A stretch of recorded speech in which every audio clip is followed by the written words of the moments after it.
Welcome, everyone. Thanks for joining us for today's Moving Forward Together event. This is an ongoing collaboration by Timberland Regional Library and the Capital STEM Alliance to highlight current and emerging trends throughout our capital region.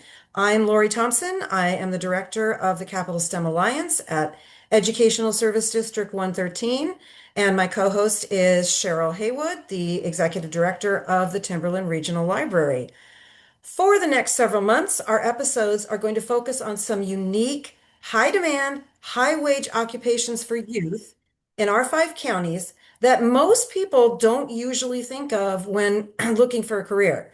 Starting tonight with the meat processing industry.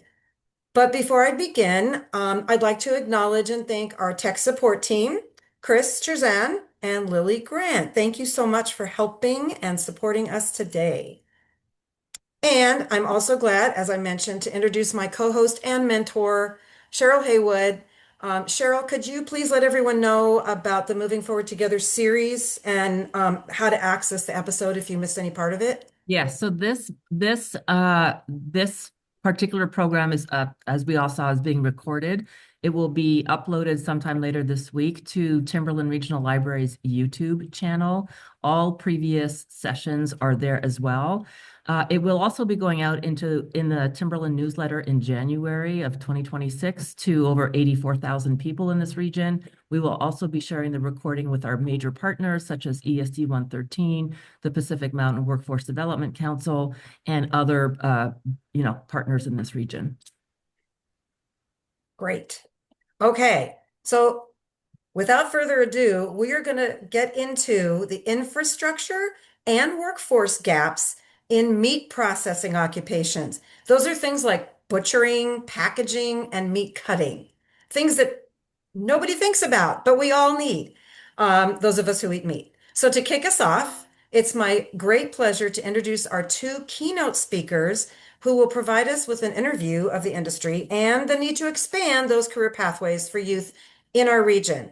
So we're going to follow up with a panel discussion from some experts around the region who are going to give us some in-depth information about this profession. So I would like to, at this time, welcome our two keynote speakers, Troy Wilcox, who's the executive director of the Northwest Meat Processors Association. That's a mouthful. And Tracy Smarciarz, the product manager at Walt Wholesale Meats. So I'm going to stop talking and take it away, Tracy and Troy. Okay, well, thank you so much, Lori.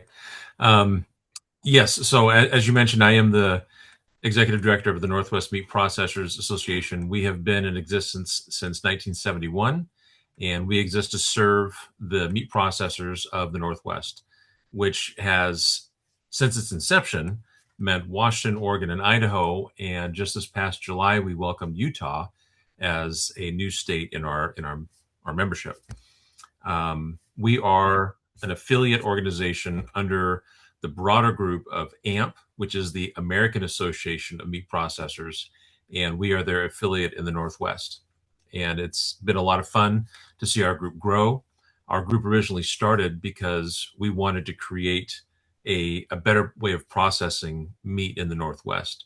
We wanted to set the standard. There were, at the time, I mean, just kind of talking about how meat processing has changed over the years. At the time, there were many, many state inspectors that would go in to custom meat shops and would see how they were doing things and write them up or give them suggestions. They were there to maintain public health. And that was back in the 60s and 70s. That has since largely gone away. And so what the Northwest Meat Processors Association did is they got together and said, we're going to set the standard. We're going to set this high bar for what it is we're doing. And they actually set it ahead of whatever the inspectors were doing at that time. There have always been USDA inspectors, and that has not changed. But for custom meat processing, now it is managed by local health departments. Will go in and they will observe how they're doing.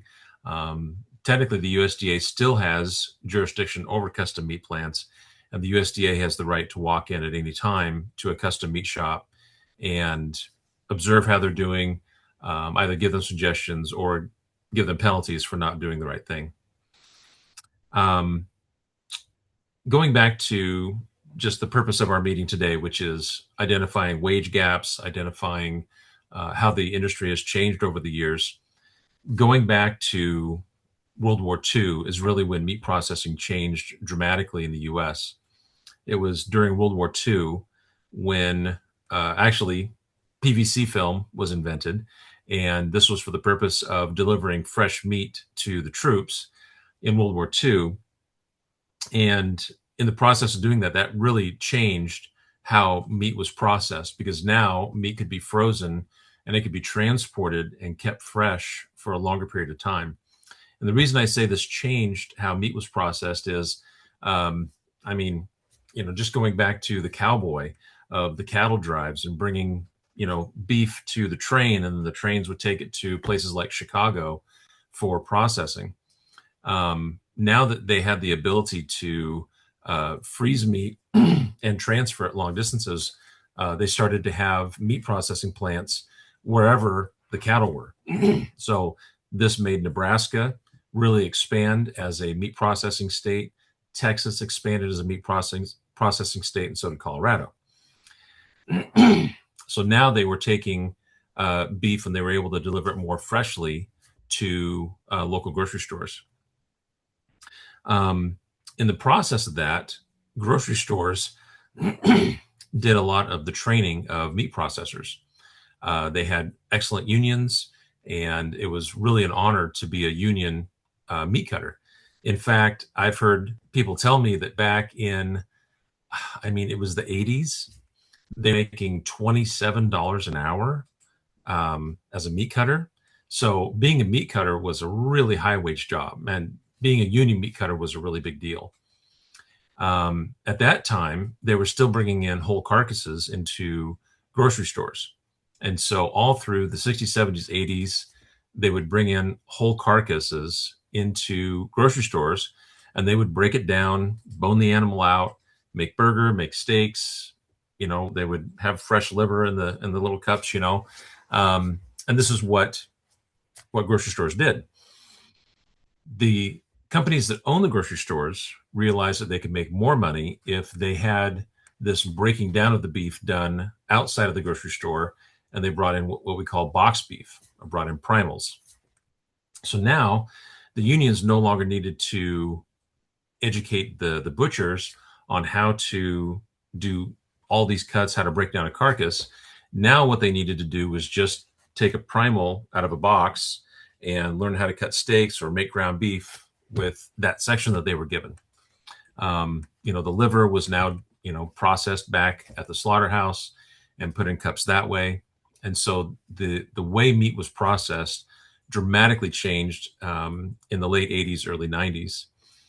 And this has continued to change over time, where today there are actually large meat processing plants throughout the US that will pre-make steaks even. They'll have machines that are $500,000, take the primal through it, and in about 10 seconds, they can, view how the primal would be cut best, and they will cut it into steaks in literally seconds. And the butcher's not needed for those things. They will then case wrap it, put it into a high barrier bag, and then send that to grocery stores. And now a butcher at a large chain grocery store will take meat out that is wrapped in a foam tray with the plastic over it. And for the consumer, it looks like it was done in the back by some highly trained butcher, but that's not the case. All they're doing is taking it out of a package and putting it in the case. It's called case-ready meats. And this is something that's been going on for about 20 years and has just grown and grown in popularity. In fact, Walmart was having an outfit in Clackamas, Oregon, do this for about 75% of their stores throughout the US, whether it was ground beef. It was mostly just ground beef. They really weren't doing steaks this way. But I guess the point I'm trying to make is Well, just to finish that story, that train of thought, Walmart has recently built a, how do they call it, a super facility. I mean, it's just absolutely enormous in Nebraska. Um, and it's going to put out all the ground beef they need. So this company in Clackamas is losing a very large customer. So anyway, Walmart sees the benefit of case-ready meats. Kroger, Fred Meyer sees the value of case-ready meats, and this has been expanding throughout the U.S.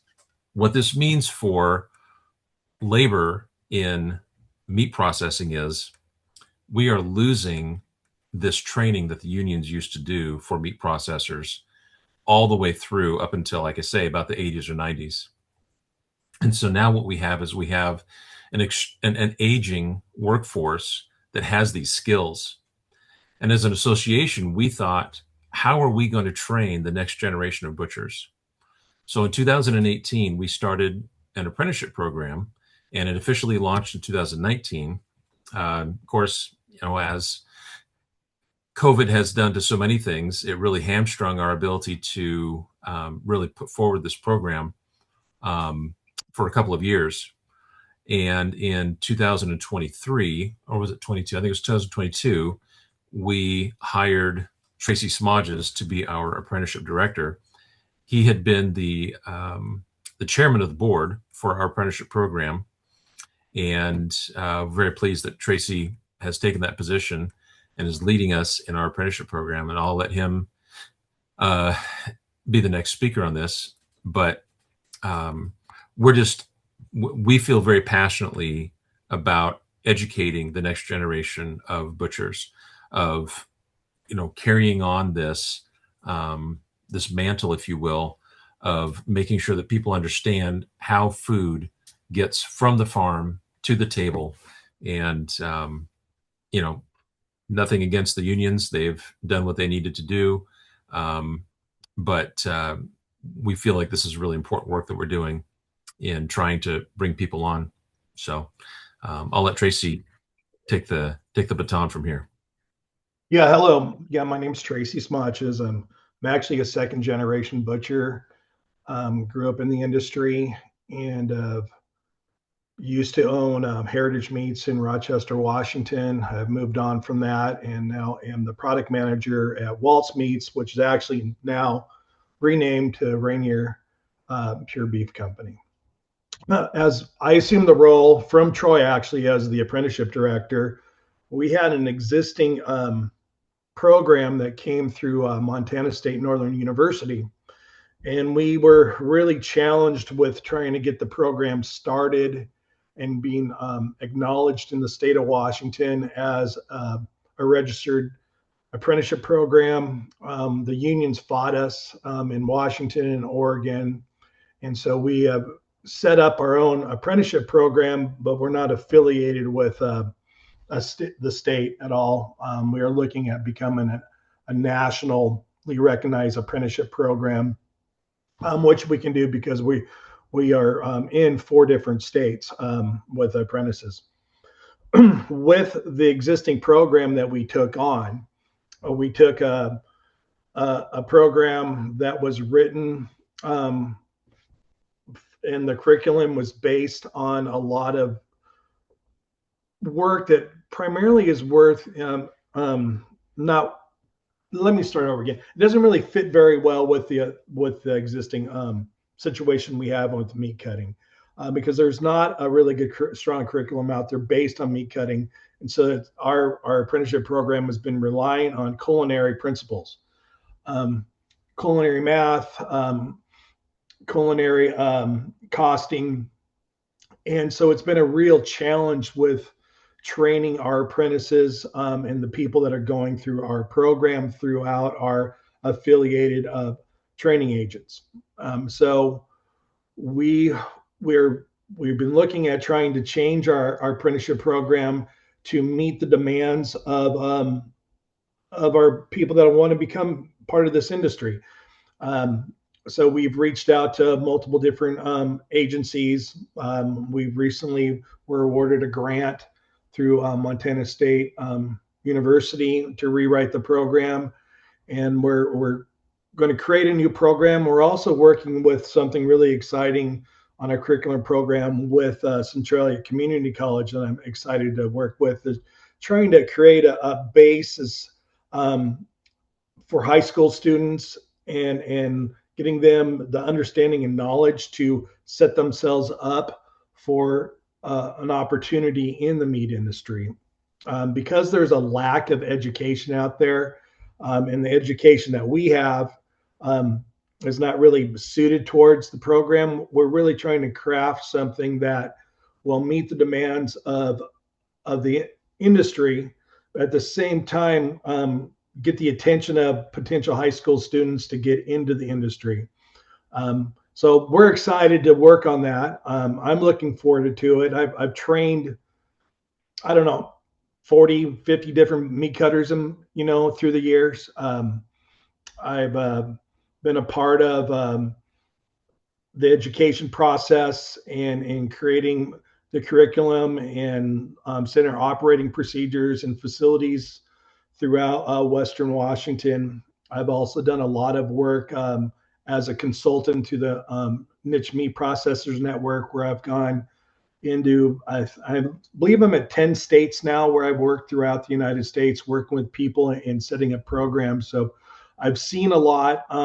I really have a good sense of what we need to do to support our industry. I'm a big proponent of creating, a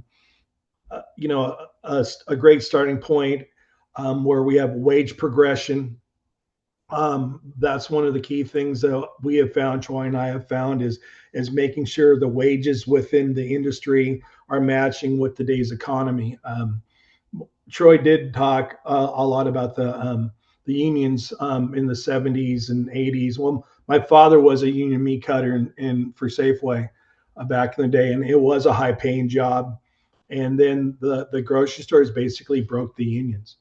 And so those wages were in the 70s and 80s, which matched high paying, career fields such as electricians and plumbers and sheet metal workers. Their wages continued to grow, and the meat cutters have kind of stagnated. And so we also need to address that.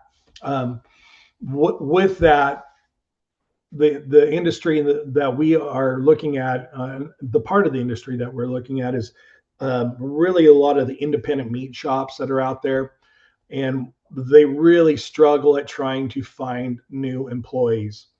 And with them mostly being very small operations, and you're juggling multiple duties and responsibilities, not having kind of a training program set forth to assist the business owner is really lacking out there. And so as an association, we're looking forward to putting something together and helping write something with Centralia Community College that will bridge that gap, work with younger folks that are out there that want to get into this industry, set them up for success, and then hopefully be able to draw those people into jobs throughout the Pacific Northwest. There's so many different avenues that we could take this conversation. So for me, it's a challenge to really kind of throw everything out there for folks. So it's a lot easier for me to answer questions. So I'm just going to kind of end it there with what I have to add right at this point in time. But I'm more than happy to answer questions and provide feedback on which direction people are looking for and how they want to make this happen in the Northwest. Thank you, Tracy. And for people who are watching this, who are involved in this program right now, you can put questions into the chat. And if we have time towards the end, we'll ask Tracy and Troy. Thank you both very much for your insights and your efforts. We're going to pivot now to the panel. And our panelists today are many, more than usual. One of them is Aslan Mead, and he's the Director of Strategic Alliances at the Thurston Economic Development Council. We have Rich Staley, who's the Superintendent of the Oakville School District. We have Dave Rutherford, who is the CTE director at the Napavine School District. We have Jennifer Colvin, who's the owner of Colvin Ranch. And last but not least is Kathy LeCompte, who will talk later on in the program. And she is the workforce dean for Grays Harbor College. So I'm going to hand it over to Lori to moderate this part of the program. Thank you, Cheryl. And thank you to all of our panelists in advance for lending us your expertise today. So what I'll do is I'll ask each one of you a question. You'll have about 5 minutes to respond. And if we have time for additional questions, we'll go ahead and go back. And if we have extra time after that, then if there's any other questions in the chat, we can ask those as well. So we're going to start with Aslan. Aslan, you are a strategic director over at the Thurston Economic Development Council in Thurston County. And I was very fortunate to meet you back in April, and now we're partnering on this grant to bring a curriculum in the meat processing industry. So how did the Thurston Economic Development Council come to learn about this ongoing workforce and infrastructure gap in meat processing in the first place? Can you explain how we got together and what brought us to collaborate to this point?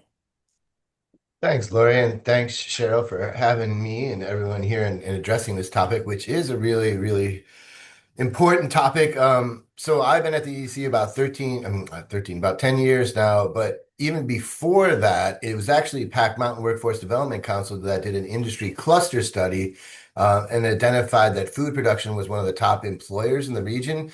And so that allowed really the EDC to get involved. It identified that it was a top employer, a top industry that we needed to support. And so, I could tell many stories of how we got involved. We actually, my position, I first started with a little funding with the Port of Olympia helped bring on my position. And I was tasked to go out and do what is the local agriculture economy? What's going on out there? I have partnered from the very beginning with our WSU extension. And they have been masters at doing a lot of needs assessments and ag listening sessions and surveying work of our producers. But even before I was at the EDC, we were specifically hearing this need, this missing piece. Mostly it was around infrastructure. As Tracy mentioned, he was involved with Heritage Meat and Puget Sound Processing, and that was kind of one of the things that we had in the region of where a rancher could go and get their meat processed.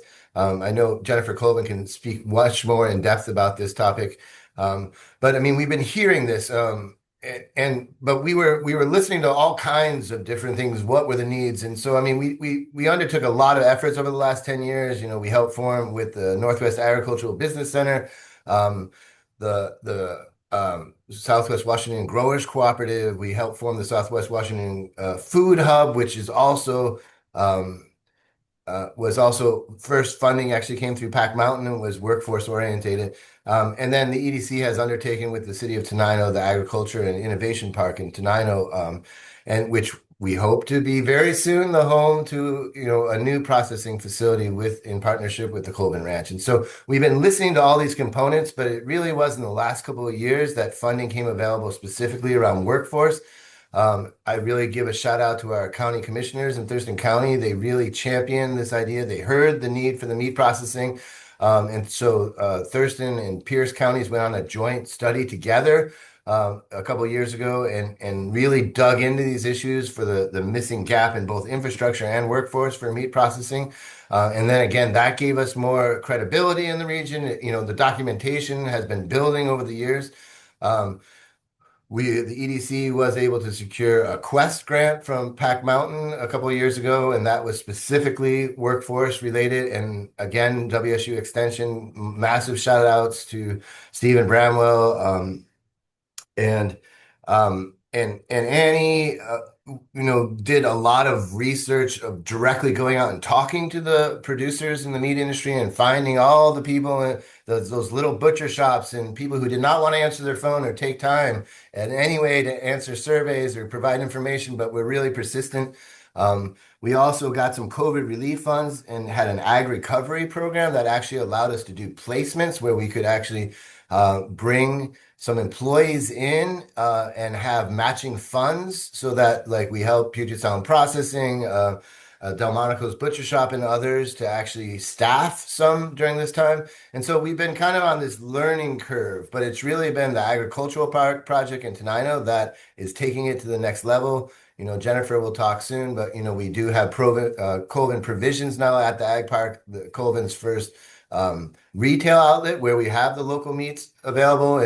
And as we move forward, we are about ready to start the civil site design for the meat processing facility and start doing the groundwork to put in the infrastructure, the utilities, the grading. And then the private sector with the Colvins will build that facility. But in talking with Jennifer's husband, he's saying that they're going to need up to 40 employees over the next 3 years. And so we really have a pressing need. But we've been hearing this, as Tracy said too, for years and years and years now that I mean, in those studies that Annie and Stephen did with WSU, there we have, like the custom exempt trailers and stuff. They might be going out of business, and one has because they're aging out and they can't find replacements. So I mean, it's not just our new facility that needs to be staffed. We need to be staffing this industry. Really, it's been a top priority. I know Sarah Lemon's on the call too from WSDA. Like she hosts the WSDA meetup quarterly meetings. This is a priority, at least in all up and down Western Washington. That's been going on for quite some time now. So that might have been more than you were looking for, Lori, but I hand it back to you. Not at all. It was wonderful, very, very in depth, and that's exactly what we needed to get us started. So I'm going to kick it over to Jennifer now. Jennifer, you told me before you have about 300 head of cattle. So as a livestock producer, and you're also a longstanding employer in Tenino, what is Colvin Ranch's relationship with the Tenino Agriculture Innovation Center that just got built? Yeah, so we're fortunate to have a great partnership with Aslan and the folks at EDC. I want to say it was, oh my gosh, Aslan, was it 2 years ago when we first started having a conversation about the plans and the vision for the Ag Park? And at that time, I was in the process of taking over my family's business. I'm fifth generation here at Colvin Ranch, and my family has been raising grass-fed, grass-finished beef for over 175 years here in Tenino. And when I was looking at taking over our family's business 2 years ago, I knew I wanted to grow the business. And one of the key ways in doing that was looking at having an actual physical retail store. And when I learned about the vision and the plans for the Ag Park, it was very clear that that was a natural fit for what we wanted to do. And so we opened this summer. We now have a retail location where we sell not just our beef and pork, but we also sell all kinds of great food that is all either grown, raised, or made here in Southwest Washington. So everything in the store is local to Southwest Washington. We have so many great farmers and ranchers and chefs and food producers in the region that are creating just so much great food. Um, Really, from there, the conversation evolved when we were looking at our business as a whole and what we needed to do to grow and be sustainable. It became very clear to me right away that the kind of the big blocker, the main issue was USDA meat processing capacity. And if we really wanted to grow our business and make this a sustainable and profitable one, we were going to have to solve that. We are very fortunate today. We have a really great partnership with our USDA processor in Eastern Washington. The only unfortunate thing is we do have to ship our animals to Eastern Washington to get processed. But we work with a really great company there. They've helped us double our business each year over the last 2 years. And they've been great partners. But really, if we knew that we needed to solve this problem with the meat processing capacity, not just for us, but for our other livestock producers in the region as well. We're not the only ones who are kind of facing that crunch and have that need. And so it just became clear to us that we needed to step in and do something about that. Again, the Ag Park in Tenino was really a natural fit for that. We have heard over and over from our local producers about the need for USDA meat processing. As Aslan mentioned, there have been many studies and listening sessions, and we have heard this consistently over years and years and years. So we saw a way for us to then work on building a meat processing facility to help not just us, but our other livestock producers in Western Washington. I mean, it sounds like a wonderful collaboration, and it's right next door to your ranch, which is That's even right. better. Yeah, it's literally right down the road. And actually, in fact, it is on land that was part of our historic homestead in 1854. So there's something really special about being able to be there and have a facility there around meat processing on that property. And it's beautiful too. I've been there, and I really, really love the rolling hills, and it's gorgeous. Thank you. Okay, let's go to Rich Staley, the superintendent of Oakville School District. So, Rich, hearing all of this about what's being done on the infrastructure side, what matters to you as a superintendent about giving students the opportunity to kind of fill those labor gaps, and work in the meat processing industry?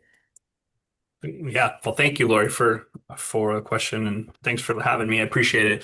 Um, so I'm going to give a little bit of background. This is my 8th year as a superintendent in Oakville School District. We're a tiny little school district, and pushed in between on Highway 12, Rochester and Elma, and we have about 350 kids preschool through 12th grade. And one of our goals as a district is we really want to personalize the learning experience that every student is going to have as they work their way through our system. And one of the advantages that we have being so small is we really can do that. And so, about 4 years ago, the board really established a vision for our district where we really wanted each kid to be able to pursue whatever they wanted to pursue. And then we would figure out how to facilitate what that starts looking like. And so, our goal is that every student walks out our door with a diploma, is not just getting a diploma and then off they go. We want every student, and we push really hard on every student to either be enlisted in the military, enrolled in a college or a trade school, or be employed by the time they're done. And we really want a large part of their junior or their senior year of high school to be about pursuing whatever that is. And so as a result of that, we've worked really hard at getting kids to new market, getting kids into Running Start, getting kids into different apprenticeships and different opportunities that might be out there for them. And so, in the process of the past few years, we've worked really hard at establishing new CTE pathways within the school. And one of those that we're pursuing pretty hard right now, we just hired a new ag teacher last year, and he's been pretty aggressive in trying to figure out some ways and some avenues that students can access different opportunities in the region.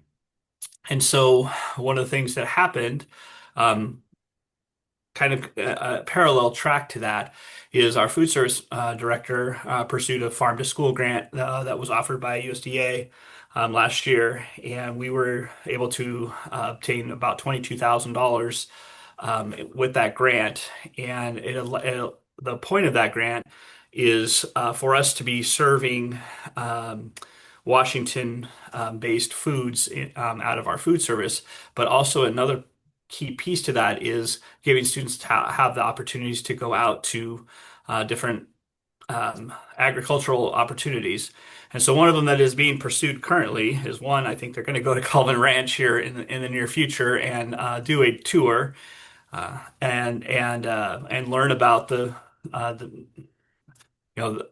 the cattle ranch and profession and that sort of thing. So that's going to happen, and they're also going. We're working on trying to create a partnership with the Tenino Ag Park, another plug for them, and try to to have students have the opportunity to observe and maybe even ultimately participate when we're obtaining the food products that might end up in our students' lunches, having students understand the transportation side of that.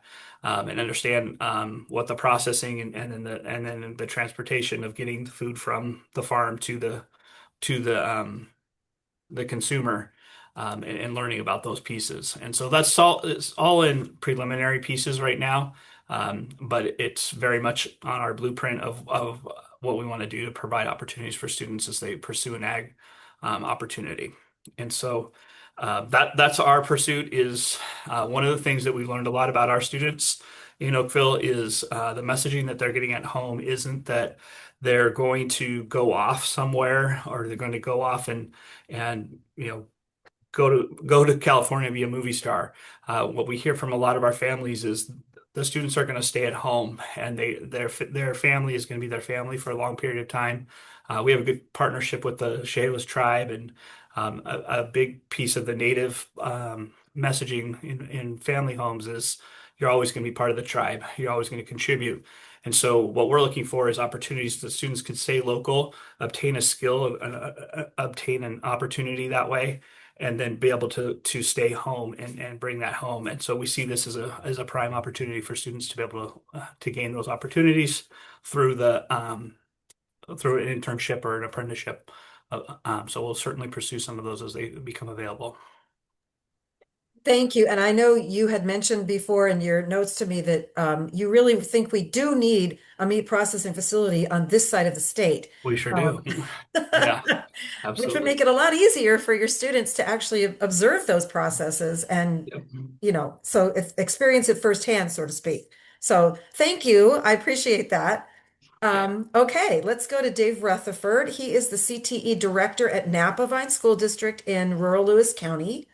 And so, along the same lines of what Superintendent Staley had just said, um, Dave, what is your district doing as far as ag coursework and CTE to get students interested and prepared for meat processing and other career pathways in our region?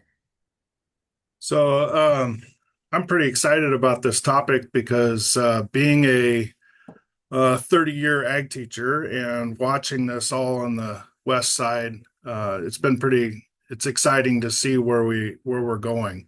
I remember when I first started coming out, we would have meats judging contests and FFA and multiple places, and now I don't think there's a single one on the west side.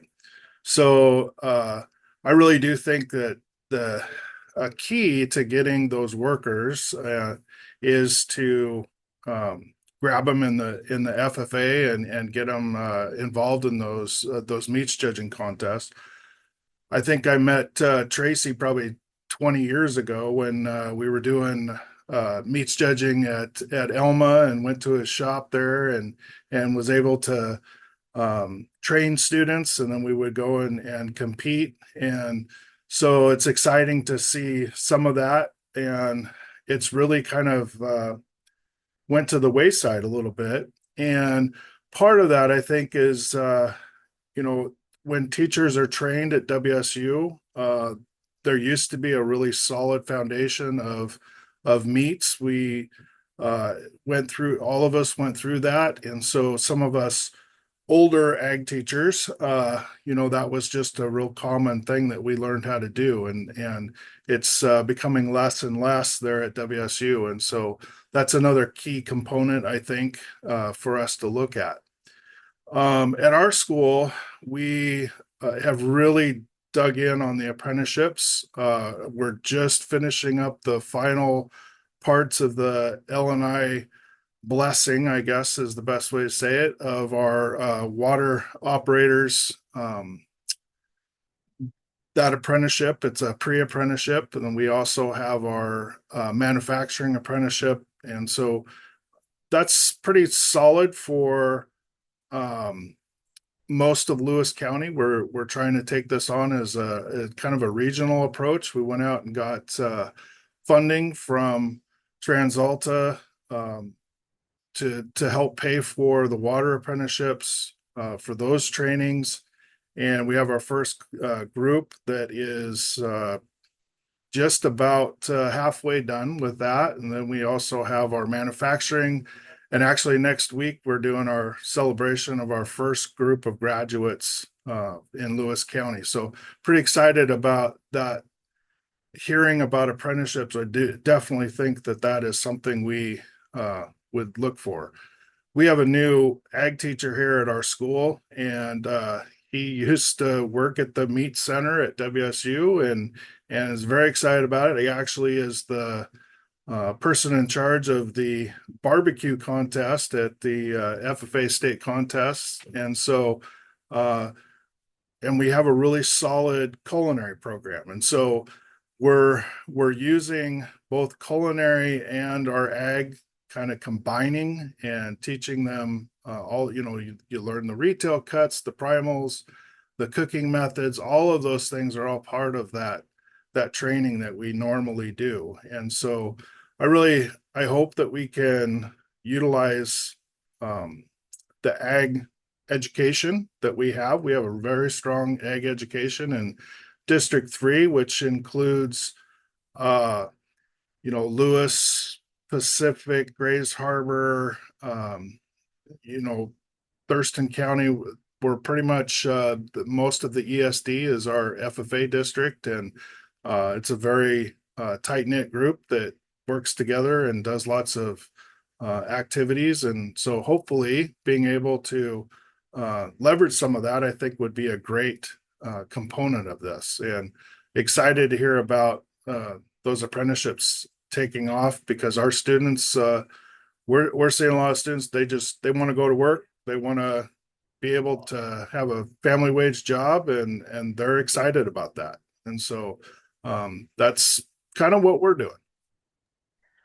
Great response. And I have a follow-up question for you. So I was speaking to the one of the CTE directors over at Tenino School District, and they said that they had lots and lots of interest from students in pursuing a career in meat processing, any one of those occupations, but their program, their curriculum only had a just very lightly touched on um, meat processing in the overall ag curriculum. So how can high schools, I don't know if this is a legitimate question, but how can high schools either adapt or work with their community college to enhance or expand those particular courses?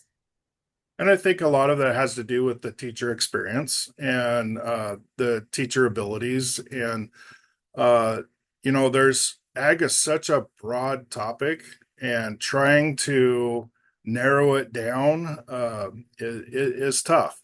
And so having those, I think the contest, getting those students together, they'll learn about just kind of the basics in class. We just moved in our egg room. We just put in a new fridge and a bunch of equipment. We're really going into the middle school food science contest.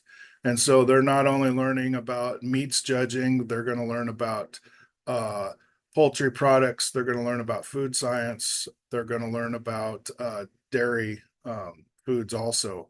And so a good middle school basis to start. And then if they get into high school and they get into an animal science class or a general ag class, then meats is definitely could be a component of that. That sounds awesome. Thank you. Aslan, I have a really quick follow-up question for you. You had mentioned to me earlier that it's not just beef. And I think Jennifer had said something about this as well. It's not just beef that livestock producers are growing in our region. It's other exotic meats as well, correct? Yes, although I'm not necessarily saying, I think Tracy could definitely talk to you more in depth about that. Um, but absolutely, yes. And I mean, we in our region, we certainly have amazing grazing lands, and so cattle is forefront. And I know that that's really Jennifer and the Colvins, first focus is to get that up and running. But we have plenty of hogs, and we also have sheep and goats and all kinds of things. And then yes, there are those who do more of the game animals as well. But Okay, thank you. I was just curious about that.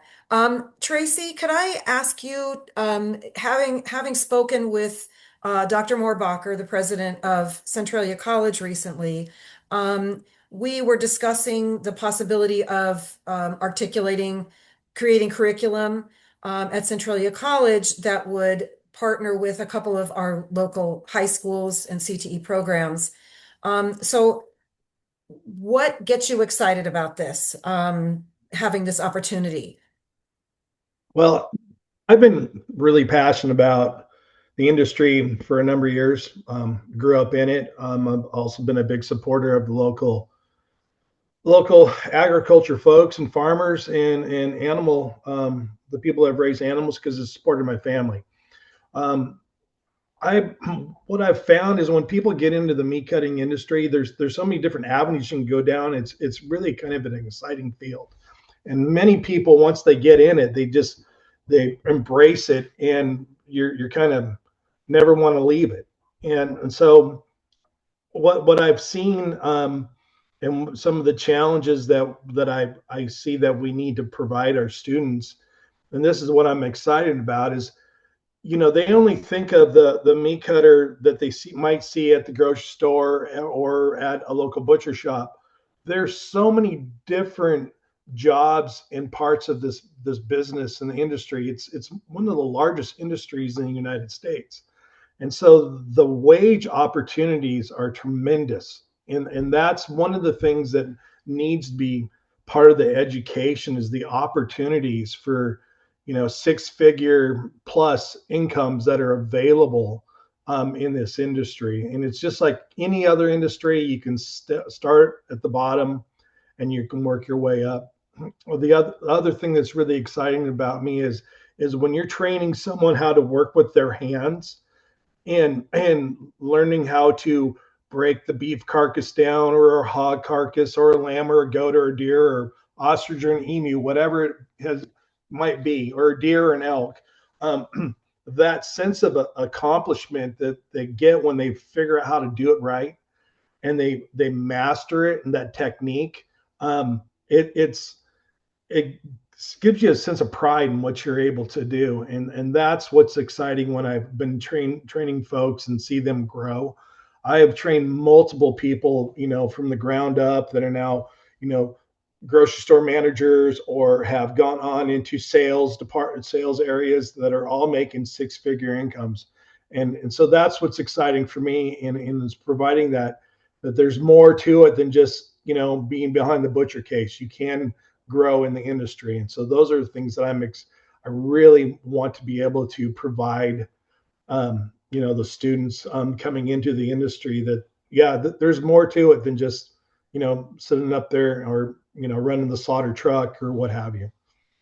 Thank you. And so we've talked a lot about curriculum and getting kids excited about the opportunities to go into an apprenticeship in the meat processing industry. And I'm going to open this up to anyone on the panel and our keynotes. So as far as work site learning or work-based learning experiences in an internship and an apprenticeship, what are the components of that? Like how many hours would that be? What is the process? What is the related instruction? So on the job training, what are the components and about how long does it take for an apprenticeship before a student or a youth has journey level status?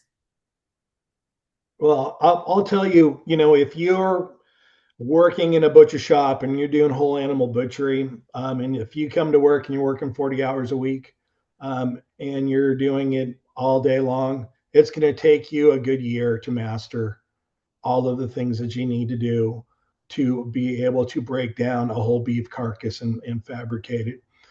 Now, that being said, you can learn all of that, but then it might take a little bit longer before you're actually able to master the pounds per hour equation, because you have to be able to produce the amount of weight or the pounds per hour to pay the wages.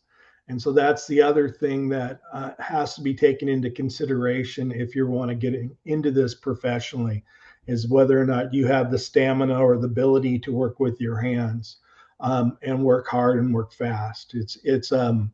one of the things that I'll share with people that, cutting meat, you're doing the same thing over and over again, but it's different every day because no animal is the same.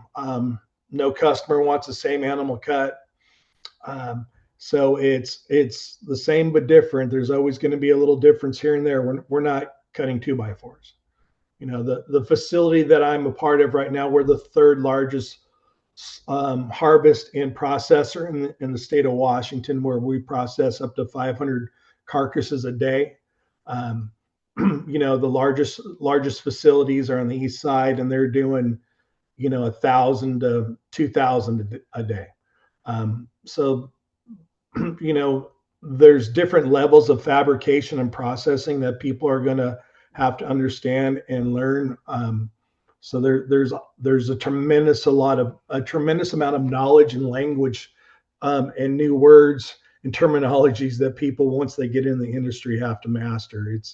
It's a lot more difficult than it looks, and most people, once they get into it, they realize that this is a commitment. And I've heard that about a lot of trades. Yes, and that's no different than any other trade. Right. Absolutely. And that's why you enter the apprenticeship to see if that's for you. So thank you for that response. That was really thorough. Have a little better understanding about that now. And my next question is for Jennifer. Um, you're an employer, you're a livestock producer. Um, do you how do you think other livestock producers in the region, and most of these are small to medium size, do you see them stepping up to serve as worksite training centers? Yeah, I think that there is some opportunity there. For us at Colvin Ranch, one of the things that we've been working on as we grow our business is how do we make it, possible for folks to have a career in ag and not look at it as just sort of a stopgap or, I need a job for the summer before I'm heading off to school or doing something else. And so I think, and that's part of what is about making agriculture and the livestock industry in Western Washington sustainable and viable is we have to have career pathways for folks. And so that's one of the things that we've been looking at here at our ranch. We often start with folks who are coming in who have a small amount of experience. Maybe grandpa had, 10 acres and a couple of steers out back, or, their family did, or, they spent some time on, a vegetable farm or, working with other animals, but not a whole lot of livestock experience. So we're often bringing in folks that have a desire to learn, that have an interest in this, and kind of, getting them up to speed from the ground up. But then they're looking at where do they go next. And so that's one of the things that we're trying to do as an employer is build some of those pathways for folks so they can look at this as a long-term viable career option. Okay, thank you. Yeah, it's good to know that there's not only is there a gap, but there are employers out there who are ready to step up and fill that gap. Yes, absolutely. Okay, so this is for anyone. Um, there there's so many different, as has been mentioned, there's so many different aspects of agriculture. There's ag mechanics, there's farm to table, there's meat cutting, there's grains, so many different things. Does anyone here on the panel see an intersectionality for lifting up the ag sector as a whole? How can meat processing occupations contribute to agriculture in our region, and increase, the workforce, expand farms, expand agriculture, and contribute to our economic development? What would be, is there a benefit to that, or is it mostly a separate thing altogether? I'll jump in here really quickly and just kind of building on something that Tracy was talking about how there are so many different aspects and different kinds of jobs within the meat industry. I think that's true in agriculture in general. And a lot of those skills are transferable. So, for example, some of the skill sets that I'm looking for as an employer, I'm looking for folks that are really good with operations and systems and processes. So if you have worked for a diversified organic vegetable farm that has a robust CSA program, all of those skills that you have there around, customer service and, logistics and distribution, all of that is transferable. And so I think a lot of those kinds of skill sets that people can build up in, one type of agriculture are easily transferable to those other sides of agriculture as well. I will also jump in and just say it from a very, very different angle, completely just that for some reason, this meat processing has caught the attention of a lot of people. And like in a time right now where, government funding is really, how can I appropriately say this? Hard to come by, and being cut in all kinds of ways. Nonprofit funding is being cut in so many ways. Education is struggling in certain ways. Like we've hit on a nerve that seems to inspire people. And we have found support with the agricultural park, especially in partnership with the Colvins from both our state representatives and our federal representatives.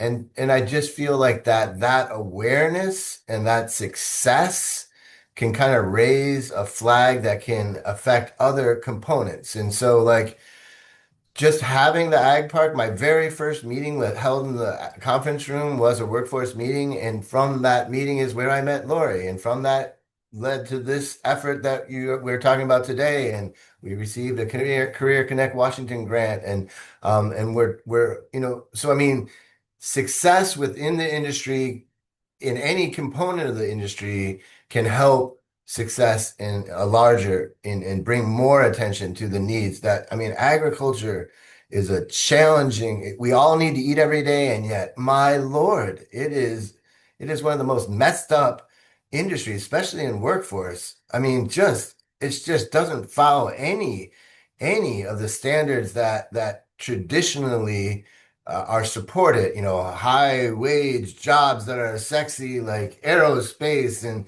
tech, and yet I challenge you to go, a couple of days without eating food. So anyways, I'll hand it back off. Very well put. We all eat, and most people don't think about meat processing when we bite into a steak. That's the last thing on our minds. But it's worth it to think about how that meat got on our plate, all the steps that it took. I have one more question for either Dave or Rich, and then we'll move to Kathy. So you can see from what everyone has said, it kind of takes a village to get students excited about even embarking on this career pathway and all the steps in between that lead to a journey level status in the meat processing occupations. So where do we start? At what grade level should we get kids interested in this?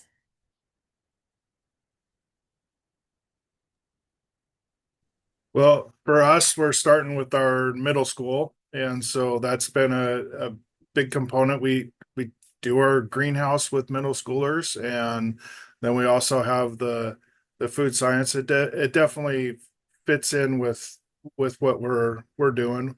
Another component that we have done for quite a few years is we have chicken processing equipment, and we rent that out to local people, backyard farmers. And so we've been doing that for quite a few years and work with those people to do that. There's definitely people that are interested in doing their own as well as doing that as a career. So it's our food has gotten people are a little more interested in noticing it a little bit more.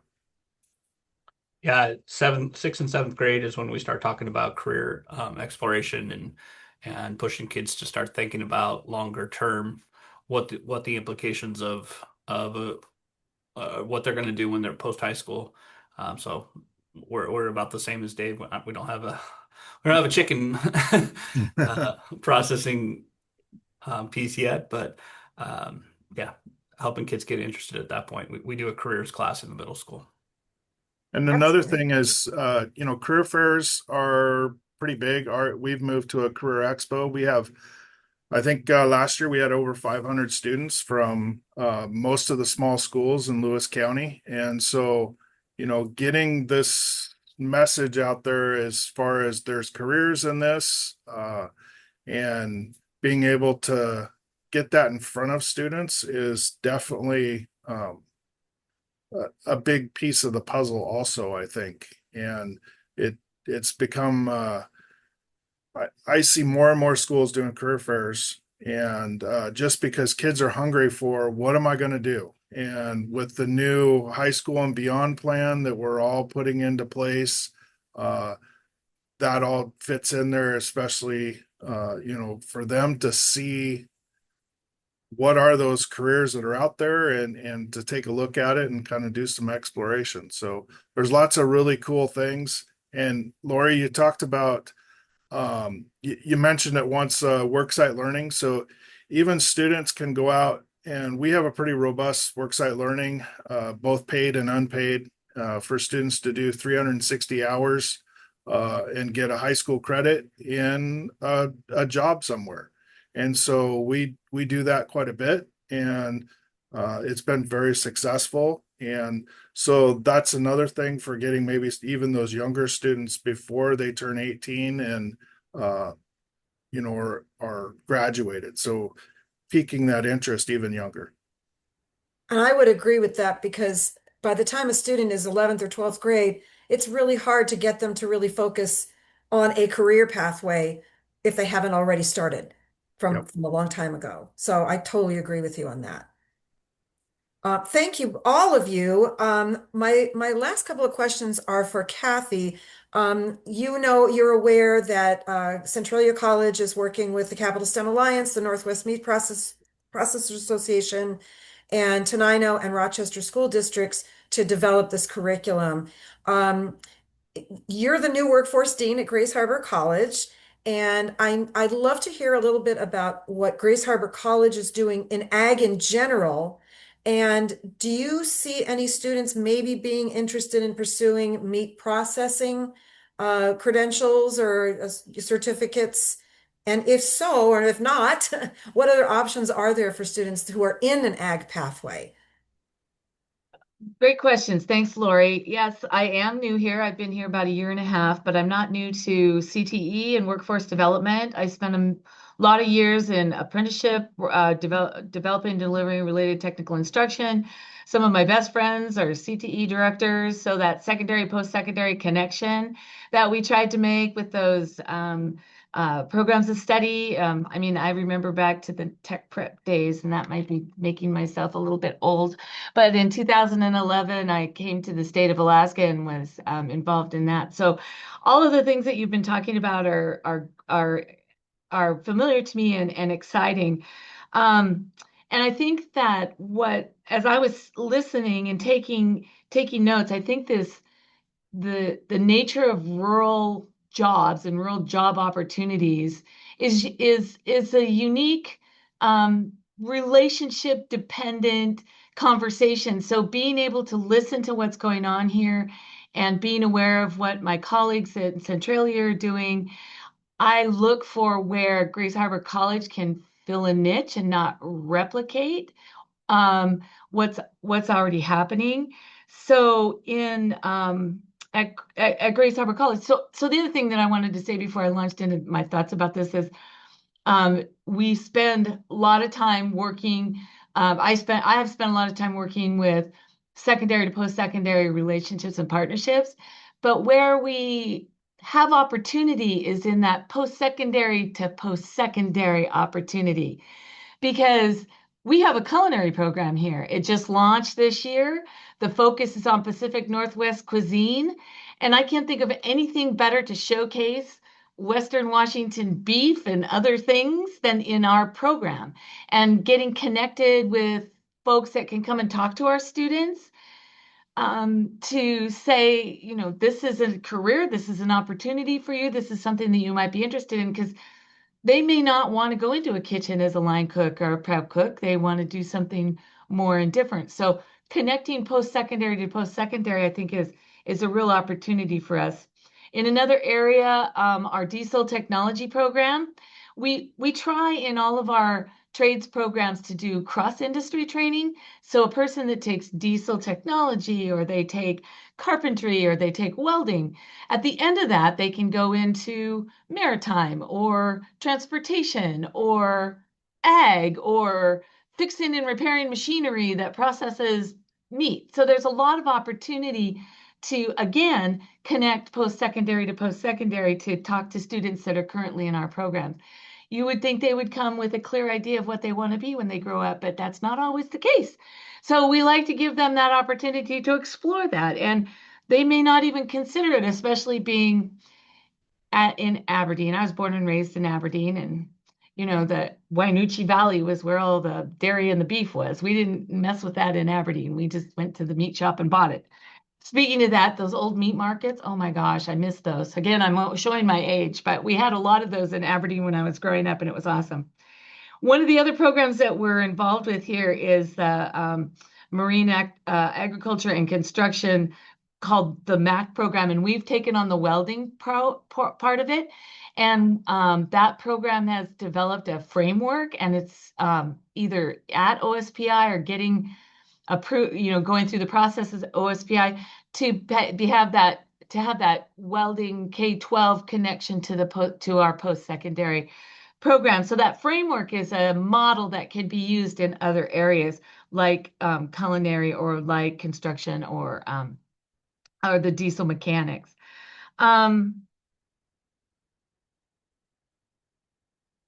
Yeah, I think. Oh, and we have a big greenhouse in Raymond, belongs to the college. Know anybody in Raymond that wants to start a program and growing stuff? I can hook them up with a nice big greenhouse. I think David mentioned that when he said something about greenhouse. I'm like, oh, we have a greenhouse in Raymond. So yeah, I think that's it. Did that answer your question, Lori? It does. It does. Just a quick follow-up. You seem really excited about this too. Do you see the potential for expanding this type of an apprenticeship program and curriculum across the state? Do you think it has a potential to really be sustainable?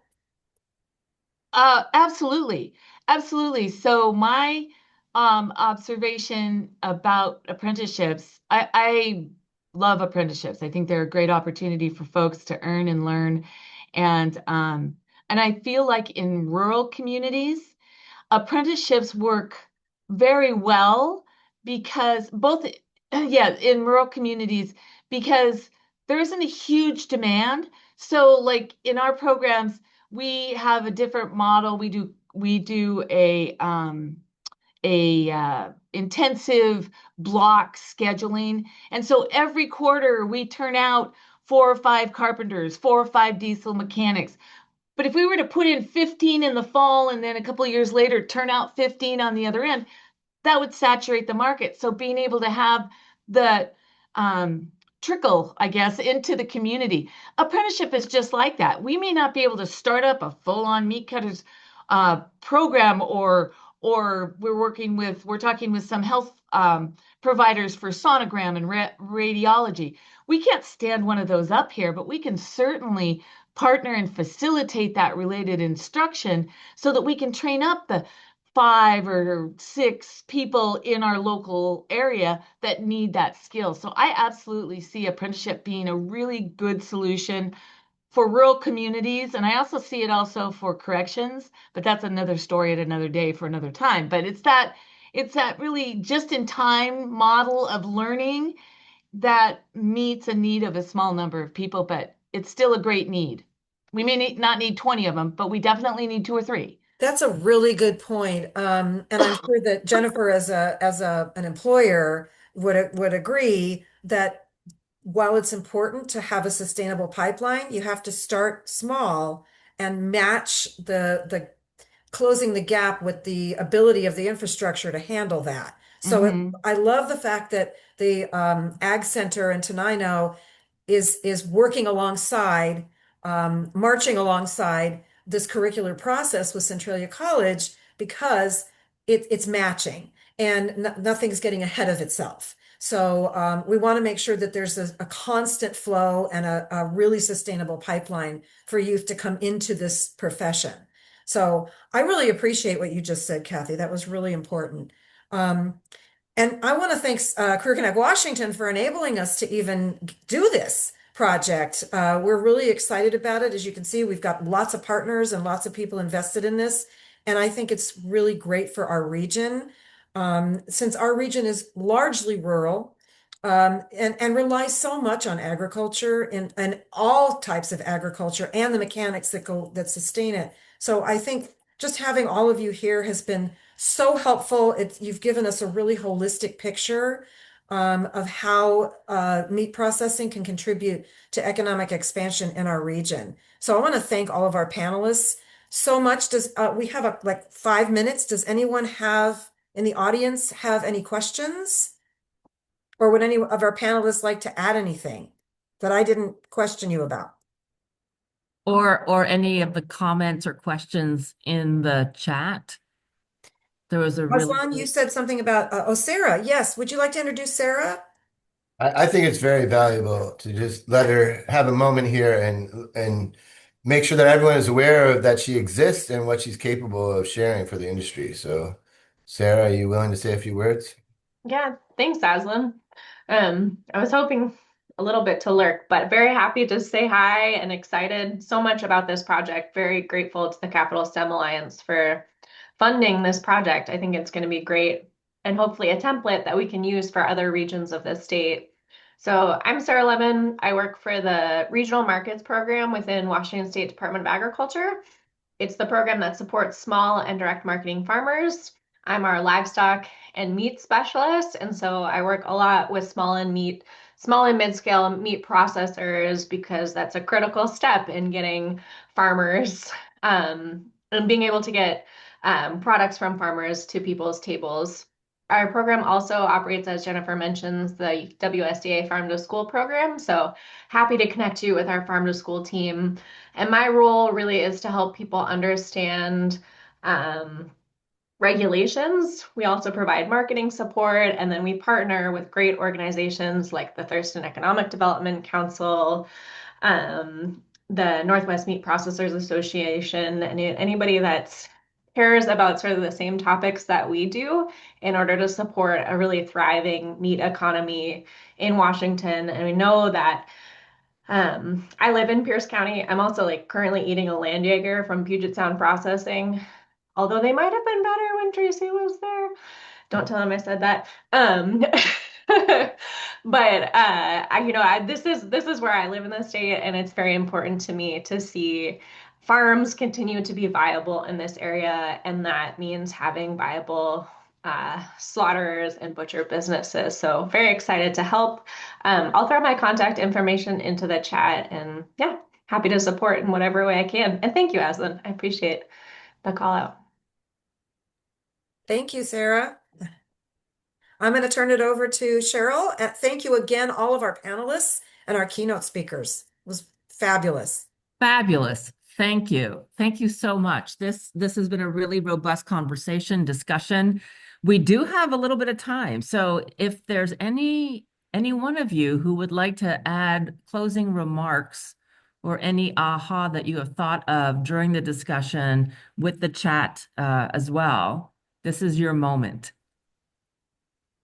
Is there anyone? I can't see everyone on the call, so please just. If I could just say something, that this is Troy again with the Northwest Meat Processors. What we have seen, and this is coming back a little bit to, I think it was Marcy who said this in the chat, just asking about USDA processing. What we have seen a lot of is with the rising meat prices and with I don't know if any of you have ever tried to get a custom slaughtered beef done in the past 5 years, but there's a 6 month to 1 year waiting list because it is in such high demand. And what we've seen a lot of ranchers do, like Colvin Ranch is doing right now, is they're actually creating their own processing facility. So yes, there are groups of ranchers who are taking their beef, sheep, whatever their animal they're raising, to the slaughterhouse, and they're making top dollar right now. So there's a lot of processors out there, right? Or a lot of growers right now who are taking their beef directly to market, and they're making a ton of money, which is great. I'm happy for them. But there's another group that are deciding to start their own processing, and that just furthers this problem that we're having with wages. What Not with wages, yes, with wages, but with workers, people who can do the work. Because let's say a place starts up and they want to get somebody with 5-10 years of experience. Well, they're outbidding that worker to come to their shop. And now that shop that they took the employee from is now deficient a worker. And anyway, this is something we're seeing. And again, we represent 4 states. And I'm saying from all the conversations I'm having throughout the country, this is something that is happening more and more. Is we're seeing more localized meat processing. We are seeing more people who have taken the baton away from the larger processors, and they're doing it themselves. So this issue of a trained workforce to do this work is just going to continue to be a problem that I hope this group can tackle. Troy, while you're up there, I mean, there is a lot in the chat around WSDA and, having our own inspectors at the state level. And maybe Sarah can talk more about that too, but I do feel like that's something I've been hearing for as long as I've been doing this work. Like that could be a path forward. It is possible that could be a path forward, going to state inspected. Keep in mind that you would have to keep that meat within the confines of the borders of the state of Washington. So you could not sell that in Oregon, Montana, Idaho, whatever. Now, for most people, that's not an issue. I think that a state inspected program would be great for the meat processors of Washington State. In Oregon, it's interesting to watch Oregon as kind of a I don't know, petri dish or whatever you want to say, because Oregon just passed this program to become, I think, the 28th state in the union to have a state inspected meat program. And part of the reason they were able to do it is because they got a grant from the federal government. So their state, we went down there with a group and lobbied in front of a Senate panel down there to ask for more government funds. And Oregon is in the same state, if you will, as Washington State, which is there is no extra funds. But they put out an $8.4 million grant to help expand meat processing in the state of Oregon. And, a big thanks to the Oregon Cattlemen's Association for lobbying for that. And, that could be something we partner with the Washington Cattlemen's Association to lobby in Olympia for something like that would help to bring that to our state. Just to add, I would say that I'm Sarah here again. Watching Oregon's program very closely, it's interesting in that a number of the facilities are sort of using the state inspection as a stepping stone towards USDA inspection. The thing that I think trips people up about state inspection in general is that it's supposed to be at least equal to USDA inspection. So the types of improvements that shops have to make to be able to be eligible for state inspection are very similar to what needs to be done to achieve USDA inspection. So Washington State did look at that in 2021, 2022. That was before my time at the department, but the general consensus was that it would cost the state too much money because currently USDA inspection is fully funded, except for overtime, by the federal government, whereas state inspection would have to be at least 50% covered by the state reimbursement levels for the actual inspection part. very widely across the country. And so what we did instead was put $4 million towards supporting meat processing capacity, both for USDA and then also for continued custom operations. That's not to say that I think that the conversation is closed, but again, like Troy said, I think it would take probably asking for federal dollars or certainly a big uptick in Washington's budget projections in order to revisit that conversation. And unlike Oregon, we don't have sort of I have not yet seen, I guess, a similar sort of coalition of folks really gathered together to advocate for those types of policies. That's something that's really challenging for small farms and for folks like the Northwest meat processors and small processors, so that we don't have the advantage of some of the large trade organizations. So just a couple extra thoughts there about this data inspection.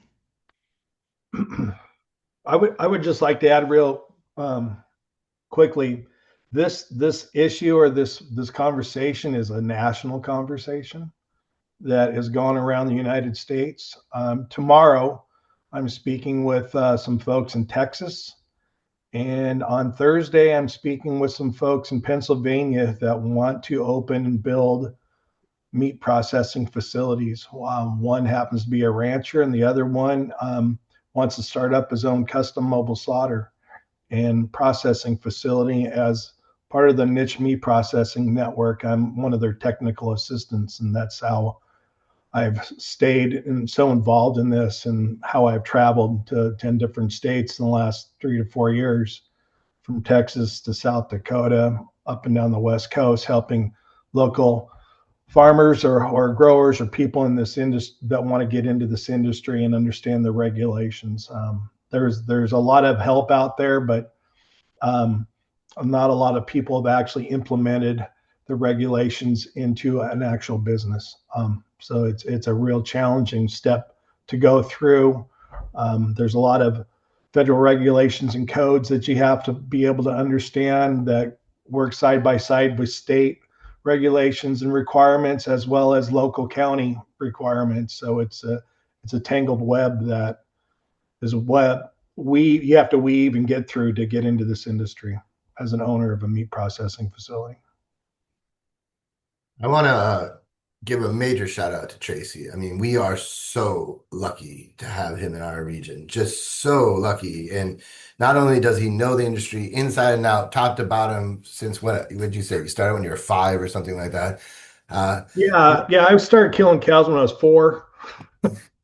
No child labor laws in my family.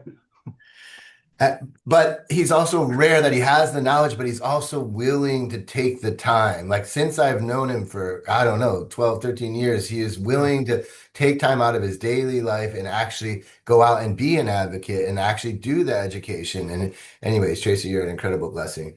Thank you. We are lucky to have you. I do also want to give another shout out. We saw that Noah from Congresswoman Gluesenkamp-Perez's office is here. Give a shout out. The Congresswoman has been an extraordinary supporter. Has the first funding that we received at the Ag Park, the federal funding, was through her office, and she has been championing the meat processing facility. You know, last year we were in the federal budget, but then the federal budget didn't pass, and so they've championed us to be in the budget again this year. Also, our Congresswoman, why did I just completely space her name? Our other Congresswoman up here in the 10th. Strickland. Yeah, Marilyn Strickland. Sorry. I mean, Marilyn's been out to the Ag Park, also supporting our meat processing request at the federal level. And Senator Murray as well has been a huge champion. And so we do have some really high profile support. At the state level, I want to give a shout out to Representative Peter Arbano in the 20th. Lewis County has been extraordinary. You know, he's ranking on capital budget and has helped us with several rounds of funding at the Ag Park. So anyways, we do have those support.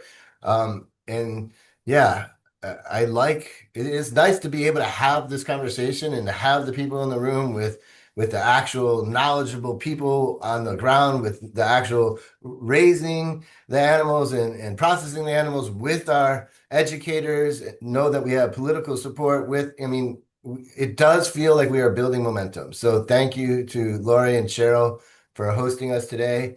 I wasn't sure what this was going to be like, but you made me a believer, and I feel like, thank you for doing what you do. That is a great way, Aslan. Thank you so much for ending this session of moving forward together. And we will be sharing the recording out with all of our local and regional, state, and federal representatives, some of whom you've just mentioned in the last few minutes. Um, I wanted to thank our panelists. I wanted to thank our keynotes. I want to thank Chris and Lily for recording this session. I want to thank my co-facilitator, Lori, who's a much more of a subject matter expert in all things youth and work and career exploration. Our next, what Lori has said at the beginning of the session, our next moving forward topic is going to be on maritime job opportunities in rural communities.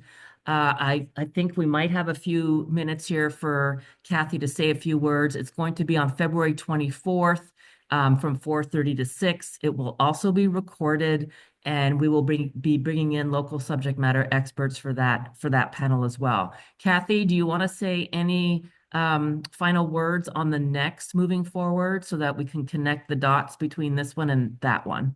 Sure. It's going to be similar because somebody said, I'm having trouble tracking. I don't know if you notice my light keeps going out.